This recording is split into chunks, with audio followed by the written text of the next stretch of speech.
Tara, samahan mo ako. Samahan mo ako sa lugar na kung saan una tayong nagkita. Sa lugar na kung saan sabay tayong pinana ni Cupido.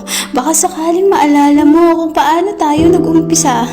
Sa punto ng aking buhay, ako'y minsan nang naging tanga na wala na akong pakialam sa sinasabi ng iba. Basta wag ka lang mawala. Nilalaban kita sa lahat ng gustong husgahan ka, kahit ako na yung magmukhang kontrabida. Tinalikuran ko ang lahat sa akin, pati pamilya ko galit sa akin kasi mas pinili kitang maging akin. Pero mahal, tila yata sobra na yung pagiging tanga ko kasi hindi ko na namamalayan na manhid na pala ako. Dahil sa sobrang pagmamahal ko, hindi ko na iniinda yung sakit na pinaparamdam mo sa akin. Kaya hindi ko alam kung tama pa ba ito, kung kaya ko pa bang ilaban ka o bibitawan na lang kita. Gusto kitang habulin at yakapin para sabihin na wag mo akong lisanin. Pero ikaw yung pilit na kumakawala sa kadena ng aking mga bisig. Ano pa nga bang magagawa ko? Kung ikaw na mismo yung gustong lumayo, akala ko ay kaya ko pa, akala ko ay pwede pa, pero mali pala ako.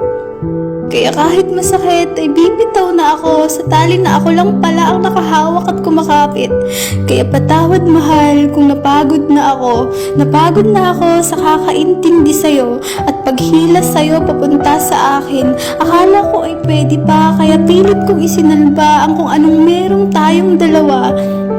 Kaso ako lang pala ang may gustong manatili at lumaban sa relasyong ito. Kaya ano pa nga bang magagawa ko kung di ka na masaya, kung ayaw mo na akong makasama?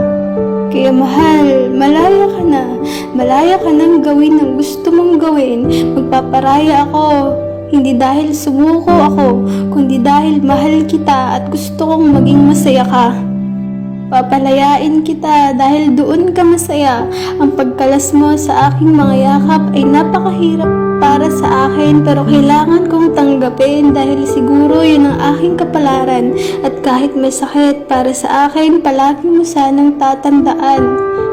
Minahal kita at ginawa ko lahat, pero sa kasamaang palad ay hindi pa rin pala naging sapat. Kaya mahal, mula ngayon, malaya ka na.